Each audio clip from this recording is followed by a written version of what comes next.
August 27 இன்று நமது கட்சியின் சார்பில்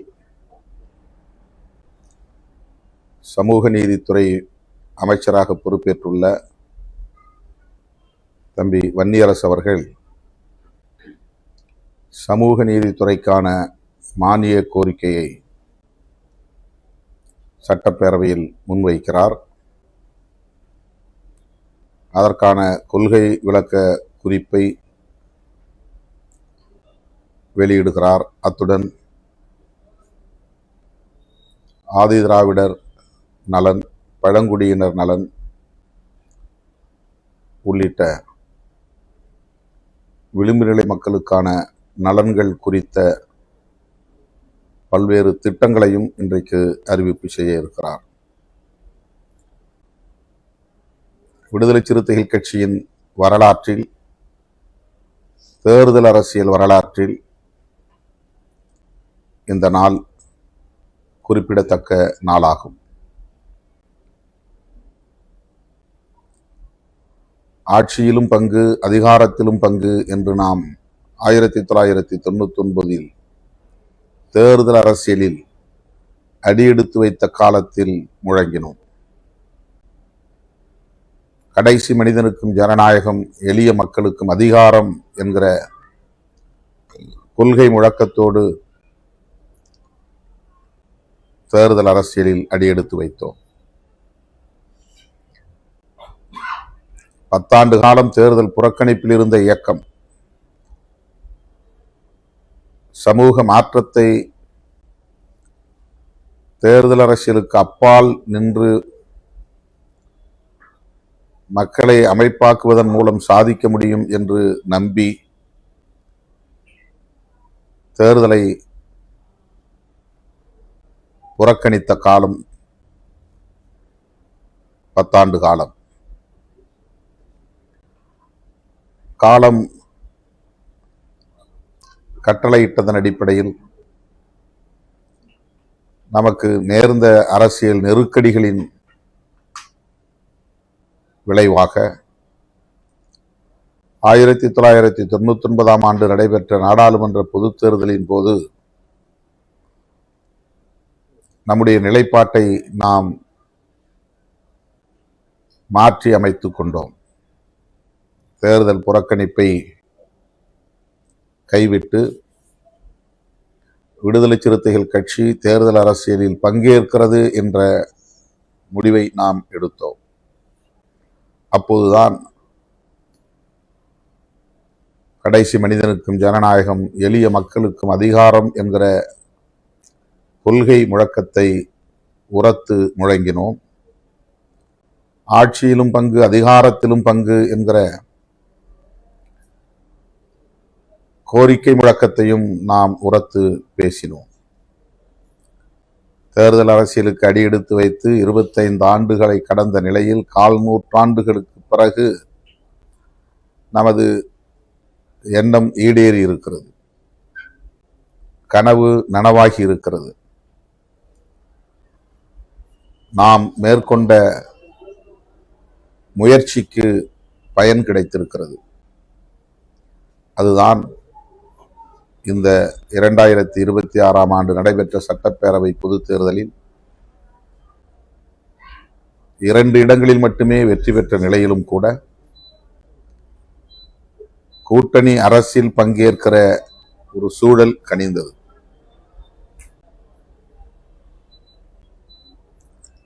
காலம் இட்ட கட்டளையை ஏற்று நாம் இந்த கூட்டணி அரசிலும் அங்கவகிப்பது என்கிற முடிவை மேற்கொண்டோம். அதன் அடிப்படையில் கட்சியின் மூத்த பொறுப்பாளர், கட்சியின் துணை பொதுச் செயலாளர் தம்பி வன்னியரசு இன்றைக்கு சமூக நீதித்துறை அமைச்சராக பொறுப்பேற்று 100 நாட்களை கடந்த நிலையில் முதல் முறையாக நமது கட்சியின் சார்பில் மானிய கோரிக்கையை சட்டப்பேரவையில் முன்மொழிந்து பதிலுரை ஆற்ற இருக்கிறார். ஆகவே இன்று காலை அவரை நான் சட்டமன்றத்திற்கு அழைத்து சென்று பேரவைத் தலைவரிடத்திலே அவரை மீண்டும் ஒப்படைத்து, இந்த நாள் எங்களுக்கு பொன்னாள், உங்களின் வாழ்த்துக்களோடு எங்கள் சார்பில் அமைச்சர் வன்னியரசு மானிய கோரிக்கையை முன்மொழிய இருக்கிறார் என்று பேரவைத் தலைவரோடு ஒரு சந்திப்பை நிகழ்த்தியிருக்கிறோம்.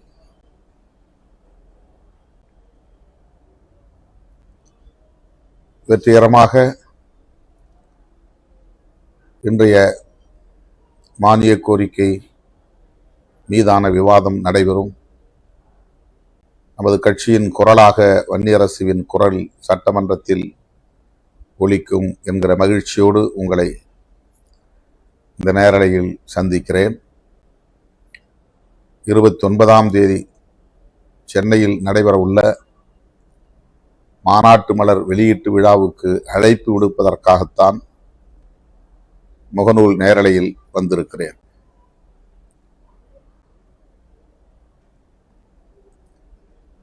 ஆகஸ்ட் 17 அன்று உளுந்தூர்பேட்டையில் நாம் ஒருங்கிணைத்த தமிழ் தேசிய எழுச்சி மாநாடு நாம் எதிர்பார்த்ததைப் போல திட்டமிட்டவாறு நடத்த இயலவில்லை என்கிற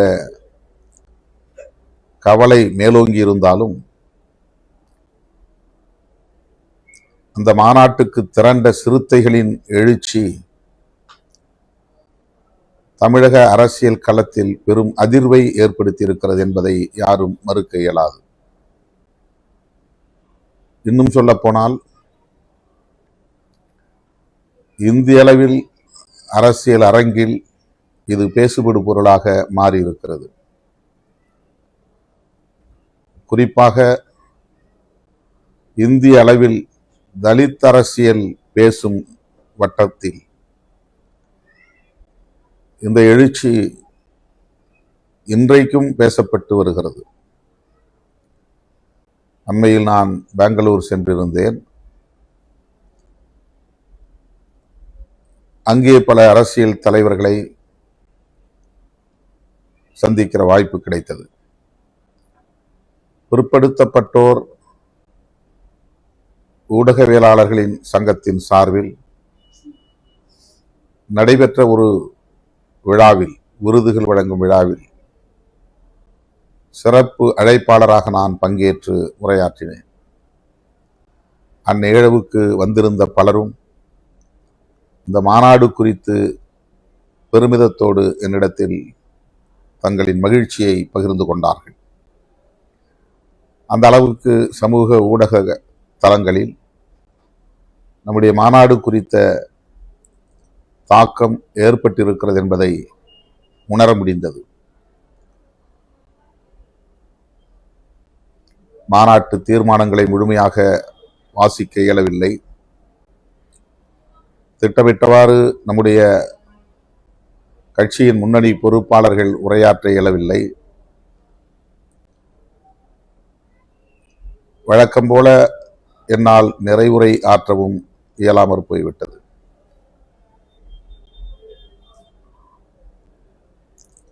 பேசியிருக்க முடியும், ஆனால் நான்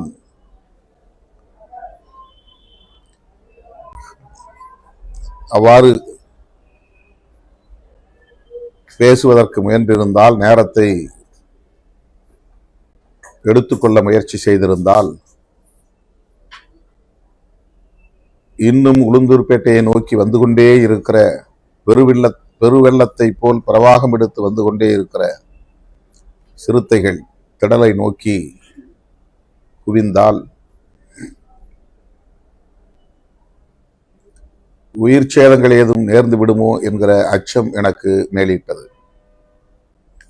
ஆகவேதான் உங்களின் பாதுகாப்பு முக்கியம், என் உரை முக்கியமில்லை என்று முடிவெடுத்து 2 நிமிடங்களில் எனது உரையை நிறைவு செய்து அனைவரையும் பாதுகாப்பாக வீடு திரும்புங்கள் என்று கேட்டுக்கொண்டேன். மேடையிலிருந்து வலதுபுறமாக போய் படியிறங்கி என் வாகனத்தை பிடித்திருக்க வேண்டும். ஆனால் மேடைக்கு வலதுபுறத்தில் இருந்துதான் ஆயிரக்கணக்கான தோழர்கள் என்னை நோக்கி வந்தார்கள். இடப்புறத்திலே படி இல்லை. மேடைக்கு ஒரே பக்கத்தில் தான் படி அமைக்கப்பட்டிருந்தது. இடதுபுறத்தில் நான் இறங்கலாம் என்று போன போது அங்கேயும் நெரிசல் அதிகமாக இருந்ததனால் ஒளி அமைப்பை வழிநடத்தி கொண்டிருந்த தோழர்கள் அமர்ந்திருந்த இடத்திற்கு போய் சேர்ந்தேன். Sound system. அதற்கு பின்னால் ஒரு வழி இருந்தது. அதன் வழியாக நான் மேடையில் இருந்து தரையில் இறங்கி என் வண்டிக்கு போய் சேர்ந்தேன். அப்போது எனக்கு லேசான ஒரு மூச்சு திணறல் இருந்தது. அதாவது தாக்கு பிடிக்கக்கூடிய அளவுக்குத்தான் இருந்தது. கூட்டத்தில் அந்த நெரிசலில் அதீதமான தாகம் எடுத்தது. உடல் முழுக்க வேர்த்திருந்தது. ஆகவே சற்று இளைப்பாறும் நோக்கில் நான் தண்ணீர் வாங்கி குடித்துவிட்டு சில நிமிடங்களில் என்னுடைய வண்டியை பிடித்து அமர்ந்து கொண்டேன். அதிலிருந்து மீண்டு வந்தேன். வேறு எதுவும் எனக்கு பாதிப்பில்லை. மருத்துவமனைக்கு செல்லக்கூடிய அளவுக்கு, மருத்துவரை சந்திக்கிற அளவுக்கு, உடலை பரிசோதிக்கிற அளவுக்கு எந்த பாதிப்பும் இல்லை. அந்த வாகனத்தில் இருந்தபடியே கூட நான் உரையாற்றியிருக்க முடியும். இந்த வாகனத்தை கூட்டத்தில் மேடையின் முகப்புக்கு முன்னால் கொண்டு வந்து நிறுத்தி பேசியிருக்க முடியும். ஆனால் ஒலிபெருக்கி இணைப்பு துண்டிக்கப்பட்டு விட்டது. ஆகவேதான் நான் இரவோடு இரவாக சென்னைக்கு வந்து சேர்ந்தேன். இதை வைத்துக்கொண்டு காழ்ப்புணர்ச்சி கொண்ட கயவர்கள் எனக்கு ஏதோ நிகழ்ந்து விட்டது என்பதைப் போல நம்முடைய இயக்கத் தோழர்கள் கட்டுப்பாடற்றவர்கள், ஒழுங்கீனமானவர்கள் என்கிற தோற்றத்தை உருவாக்க பெருமுயற்சி எடுத்துக்கொண்டார்கள். லட்சக்கணக்கானவர்கள் கட்டுப்பாடாக அமர்ந்திருக்கிறார்கள். அதை யாரும் தொலைக்காட்சியில் காட்டவில்லை. லட்சக்கணக்கானவர்கள் நெடுஞ்சாலைகளில், வண்டி வாகனங்களில் இருந்து கொண்டு நம்முடைய மாநாட்டு முழக்கங்களைத்தான் எழுப்பினார்கள். பொதுமக்களுக்கு அவர்களால் எந்த இடையூறும் ஏற்படவில்லை. பொது சொத்துக்களுக்கு எந்த சேதமும் ஏற்படவில்லை. வேறு எந்த சமூக விரோத செயல்களிலும் அத்தனை லட்சம் பேர் கூடியிருந்த இடத்தில் யாரும் ஈடுபடவில்லை. அவ்வளவு கட்டுப்பாடாக, கட்டுக்கோப்பாக சிறுத்தைகள் இந்த மாநாட்டில் பங்கேற்றார்கள் என்பதுதான் வரலாறு. ஆனால் சில 100 பேர் மேடையில் நெரிசலை ஏற்படுத்திய காரணத்தால் நான் உரையை முடித்துக்கொள்ள நேர்ந்ததை தவிர அது எந்த வகையிலும் மாநாட்டை சீர்குலைக்கும் அளவுக்கு நிகழ்ந்த வன்முறை போக்கு அல்ல.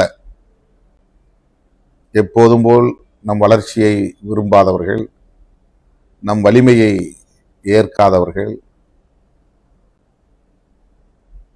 நம்முடைய ஆற்றலை அங்கீகரிக்க விரும்பாதவர்கள்,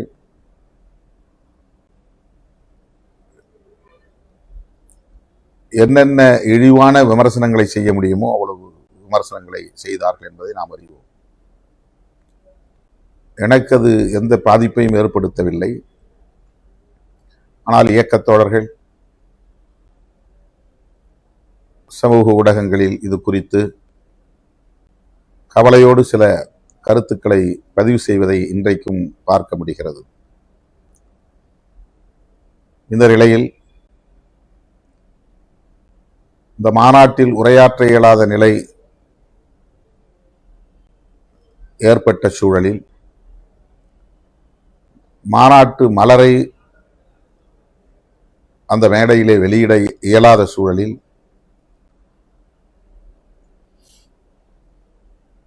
இதற்கென்று ஒரு தனி நிகழ்வை ஒருங்கிணைக்க வேண்டும் என்று முடிவெடுத்து நாளை மறுநாள் ஆகஸ்ட் 29 சென்னை வள்ளுவர் கோட்டத்தில் மாநாட்டு மலர் வெளியீட்டு விழா நடைபெற உள்ளது. அந்த மலரில் அறிவார்ந்த மக்கள் பலரும் எழுதிய கட்டுரைகள் தொகுக்கப்பெற்றுள்ளன. இறுதியாக மாநாட்டு தீர்மானங்கள் 125 தீர்மானங்களும் அதிலே நாம் பதிப்பித்திருக்கிறோம். ஆகவே இந்த மாநாட்டு மலர் வெளியீட்டு விழா மாநாட்டின் இன்னொரு அங்கமாக நடைபெற இருக்கிறது. அந்த மேடையிலே உரையாற்ற இயலாத நிலையில் இந்த மேடையில் உரையாற்ற இருக்கிறோம். எனவே இயக்கத் தோழர்கள், முன்னணி பொறுப்பாளர்கள், 234 தொகுதி மாவட்ட செயலாளர்கள், மாவட்ட பொருளாளர்கள், மாவட்ட துணை செயலாளர்கள், மாவட்ட நிர்வாக குழு உறுப்பினர்கள், மாவட்ட செயற்குழு உறுப்பினர்கள், மகளிர் விடுதலை இயக்கம், இளஞ்சிறுத்தைகள் எழுச்சி பாசறை உள்ளிட்ட துணைநிலை அமைப்புகளின் மாவட்ட பொறுப்பாளர்கள் இந்த நிகழ்வில் தவறாமல் பங்கேற்க வேண்டும் என்று அழைப்பு விடுக்கிறேன். தீர்மானங்கள் குறித்தும் பேச வேண்டும். தமிழ் தேசியம் குறித்த கருத்தியலையும் நாம் எந்த கோணத்தில் அணுகுகிறோம் என்பதையும் பேச வேண்டும். மேடையில் அன்றைக்கு பேச இயலாத குறையை போக்க வேண்டும் என்கிற அடிப்படையில் இந்த நிகழ்வு ஒருங்கிணைக்கப்பட்டிருக்கிறது. ஆகவே தோழர்கள் 29ஆம் தேதி மாலை 3 மணி அளவில் வள்ளுவர் கோட்டத்திற்கு வந்து சேர வேண்டும் என்று வேண்டுகோள் விடுக்கிறேன். மீண்டும் நினைவூட்டுகிறேன், மாநாட்டுக்கென நாம் வரையறுத்த நன்கொடையை, நிதியை இன்னும் செலுத்தாத தோழர்கள் கட்டாயம் செலுத்த வேண்டும். 29ஆம் தேதி மாநாட்டில் பங்கேற்க வருகிற தோழர்கள் அன்றைக்கோ அல்லது இருந்து அடுத்த நாளோ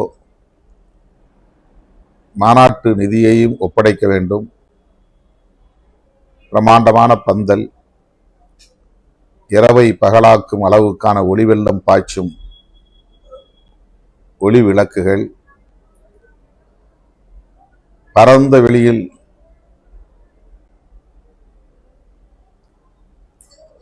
பல்லாயிரக்கணக்கான லட்சக்கணக்கான சதுர மீட்டர் அளவுக்கு போடப்பட்ட அந்த திடலில், கட்டிடங்களே இல்லாத அந்த பகுதியில் பேசுவது அனைவருக்கும் கேட்கும் வகையில் ஒலி அமைப்பு செய்திட வேண்டும். அவ்வளவு சிறப்பான சவுண்ட் சிஸ்டம், திரும்புகிற திசையெல்லாம் LED திரைகள், 50 அடி உயரத்தில் தலைவர்களின் வெட்டுருவங்கள், கட் அவுட்ஸ், பாவேந்தர் பாரதிதாசனுடைய வெட்டுருவம், பாவலரேறு பெருஞ்சித்திரனாரின் வெட்டுருவம்,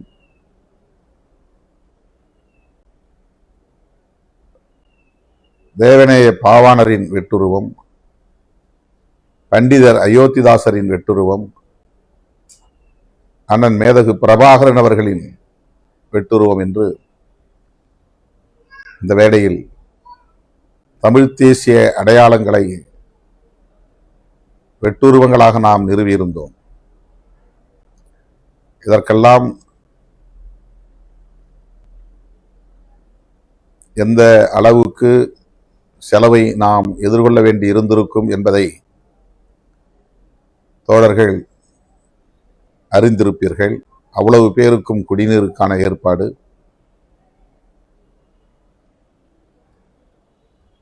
லட்சக்கணக்கான இருக்கைகள், மொத்த பரப்பும் சிவப்பு கம்பளத்தால் விரிக்கப்பட்டு அழகிய தரை, புழுதி பறக்காத அளவுக்கு கார்பெட்ஸ், சிவப்பு கம்பளங்கள், விரிக்கப்பட்ட தரை, அதேபோல தடுப்பு வேலிகள், நடைமேடை, இப்படி பெரும் செலவினம் கொண்ட ஏற்பாடுகளை நாம் செய்திருந்தோம். யாரிடமும் நாம் போய் நன்கொடை திரட்டுவதற்கு முயற்சிக்கவில்லை. யாரிடமும் போய் தேர்தல் முடிந்த நிலையில் எங்களுக்கு உதவுங்கள் என்று கேட்பதற்கும் நாம் முனையவில்லை. நீங்கள் மகிழ்ச்சியோடு வழங்கிய நிதியைத்தான் முன்பணமாக கொடுத்து இந்த மாநாட்டு ஏற்பாடுகளை செய்திருக்கிறோம். பாக்கியை நாம் செலுத்தியாக வேண்டும். அதற்கு வழங்கியவர்கள் கூட மேலும் இயன்றால் வழங்கலாம். வரையறுக்கப்பட்ட தொகையை இன்னும் வழங்காதவர்கள் கட்டாயம் வழங்க வேண்டும். அப்போதுதான் பாக்கியை நாம் திருப்பி செலுத்த முடியும். எனவே மாநில பொறுப்பாளர்கள், மாவட்ட பொறுப்பாளர்கள் நடந்து முடிந்த மாநாட்டுக்கான செலவை ஈடு செய்வதற்கு நிதி உதவி அளித்திட வேண்டும் என்று வேண்டுகோள் விடுக்கிறேன். மாநாட்டு மலர் வெளியீட்டு விழா மாநாட்டின் இன்னொரு அங்கமாக ஒருங்கிணைக்கப்படுகிறது. உணர்ச்சி பாவலர் ஐயா காசி ஆனந்தன் மாநாட்டு மலரை பெற்றுக்கொண்டு உரையாற்ற இருக்கிறார். இயக்குனர் பார்த்திபன் அவர்களும் இயக்குனர் மாரி செல்வராஜ் அவர்களும் மே 17 இயக்கத்தின் நிறுவனர் திருமுருகன் காந்தி அவர்களும் சிறப்பு அழைப்பாளர்களாக வருகை தர உள்ளனர். குறுகிய கால இடைவெளியில் இந்த அளவுக்கு மட்டுமே நம்மால் ஏற்பாடு செய்ய முடிந்திருக்கிறது. இந்த செலவையும் நாம் எதிர்கொண்டாக வேண்டும். ஆகவே முன்னணி பொறுப்பாளர்கள், வரலாறு காணாத அளவுக்கு இந்த மாநாட்டை வெற்றி பெற செய்த தோழர்கள், என் உயிரின் உயிரான விடுதலை சிறுத்தைகள், இந்த நிகழ்வையும் வெற்றி பெறச் செய்ய வேண்டும். இந்த வெளியீட்டு விழாவில் தலைவர்கள் ஆற்றவிருக்கிற உரைகளை கேட்க வேண்டும். ஆவலோடு உங்களை எதிர்பார்க்கிறேன். உங்களிடையே வழக்கம்போல் உரையாற்ற விரும்புகிறேன். கருத்தியல் தளத்தில் நாம் எவ்வளவு உறுதிப்பாட்டோடு இருக்கிறோம் என்பதை மீள் உறுதி செய்வதற்கான ஒரு நிகழ்வு. எனவே ஆகஸ்ட் 29 வள்ளுவர் கோட்டத்தில் நடைபெறவுள்ள தமிழ் தேசிய எழுச்சி மாநாட்டு மலர் வெளியீட்டு விழாவில் இயக்கத்தின் முன்னோடிகள் அனைவரும் தவறாமல் பங்கேற்று சிறப்பிக்க வேண்டும் என்று கேட்டு முடிக்கிறேன். நன்றி, வணக்கம்.